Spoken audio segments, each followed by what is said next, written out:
بسم اللہ الرحمن الرحیم۔ السلام علیکم، میں ہوں عادل جان اور آپ دیکھ رہے ہیں لائیو پاکستان۔ لائیو پاکستان کی طرف سے ایک نئی ویڈیو کے ساتھ حاضر ہوں۔ حضرت مولانا پیر ذوالفقار احمد نقشبندی رحمت اللہ علیہ نے لکھا ہے، قبر میں بدن خراب ہونے یا نہ ہونے کی وجہ۔ نمبر 2، ایک حیران کن منظر۔ کچھ ایسی چیزیں ہوتی ہیں جو گلنے والی ہوتی ہے۔ مثلا آپ چاول پکائے اور گرم گرم چاول کسی برتن میں ڈھانپ کر رکھ دے تو ان میں بدبو سی پیدا ہو جائے گی، اس لیے کہ آپ نے گرم گرم ڈال دیے۔ یہی وجہ ہے کہ لوگ سفر میں کھانا لے کر جاتے ہیں، لیکن وہ جب کھولتے ہیں تو اس میں سے بدبو سی محسوس ہوتی ہے۔ پھر وہ کہتے ہیں، بیوی نے کھانا پکایا تو تھا مگر گرم گرم ڈال دیا، جس کی وجہ سے اس کے اندر بدبو آ گئی۔ یہاں یہ بات سمجھنے والی ہے کہ وہ کھانا اس لیے خراب ہوا کہ اس میں خراب ہونے والی چیز موجود تھی۔ آپ اپنے پاس چینی یا گڑ کو بند کر لے اور 1 سال بعد ڈبہ کھولے تو اس کی مہک ٹھیک ہوگی، کیونکہ اس میں خراب ہونے والی کوئی چیز نہیں تھی۔ 1 سال کے بعد بھی چینی ہی چینی ہوگی اور گڑ ہی گڑ۔ اب یہ بات بھی آپ کو معلوم ہو گئی کہ کچھ چیزیں ایسی ہوتی ہے جن میں خراب ہونے کا مادہ موجود ہوتا ہے اور وہ چند گھنٹوں میں ہی خراب ہو جاتی ہے، اور کچھ چیزوں میں خراب ہونے کا مادہ نہیں ہوتا، لہٰذا وہ سالوں پڑی رہی تو بھی خراب نہیں ہوتے۔ اب جب یہ بات بھی سمجھ میں آ گئی تو اس عاجز نے آپ کو جو اصل بات بتانی تھی وہ یہ ہے کہ گناہ کے اندر خراب کرنے کا مادہ ہوتا ہے، کیونکہ وہ نجاست کی مانند ہوتا ہے اور نجاست بدبو ہی پھیلاتی ہے جس سے چیزیں خراب ہو جاتی ہے۔ اس لیے گناہوں کی اثرات کی وجہ سے قبروں کے اندر بدن خراب ہو جاتی ہے اور کیڑوں کی غذا بنتے ہیں، اور نیکی کی اندر خوشبو ہوتی ہے، اور خوشبو آپ کو جتنا عرصہ ڈھانپ کر رکھے وہ خوشبو ہی رہے گی۔ لہٰذا اب ایک بات سامنے آئی کہ جو انسان دنیا میں توبہ طائب ہو کر مرے گا اس کے اوپر گناہوں کی اثرات نہیں ہوگی۔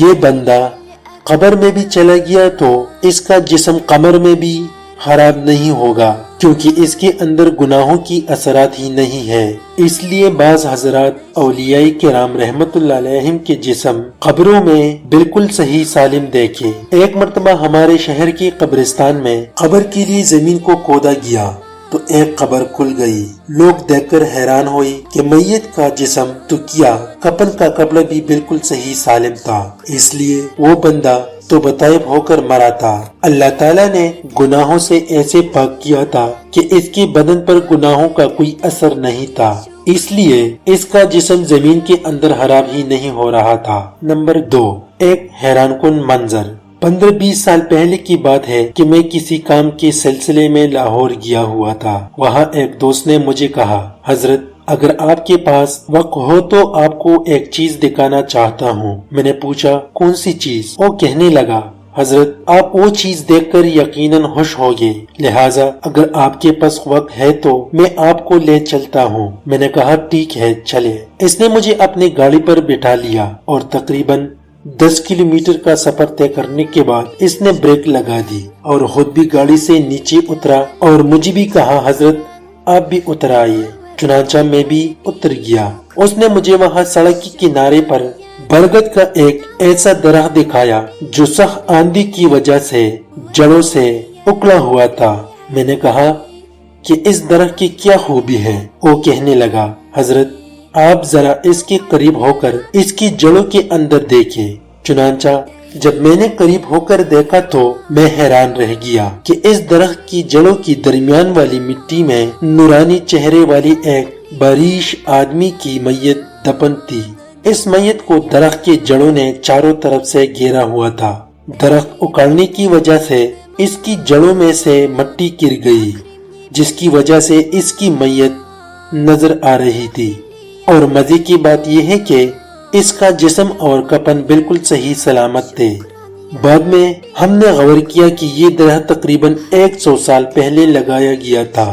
جو درخت بڑھتا گیا اس کی جڑیں اس آدمی کی میت کو چاروں طرف سے گھیرتے گئی۔ معلوم نہیں کہ اس آدمی کو اس درخت کے لگنے سے کتنے پہلے دفن کیا گیا تھا۔ امید کرتا ہوں کہ آپ دوستوں کو یہ ویڈیو ضرور پسند آئی ہوگی، تو ویڈیو زیادہ سے زیادہ شیئر کیجئے اور ہمارا چینل کو سبسکرائب کیجئے۔ ہمارے آنے والا ویڈیو قبر کیا سلوک کرتی ہے۔ نمبر 2، قبر میں عذاب الہی کا مناظر ہوگی۔ اللہ تعالی ہمیں اور آپ کو اس باتوں پر عمل کرنے کا توفیق عطا فرما دے، آمین یا رب العالمین۔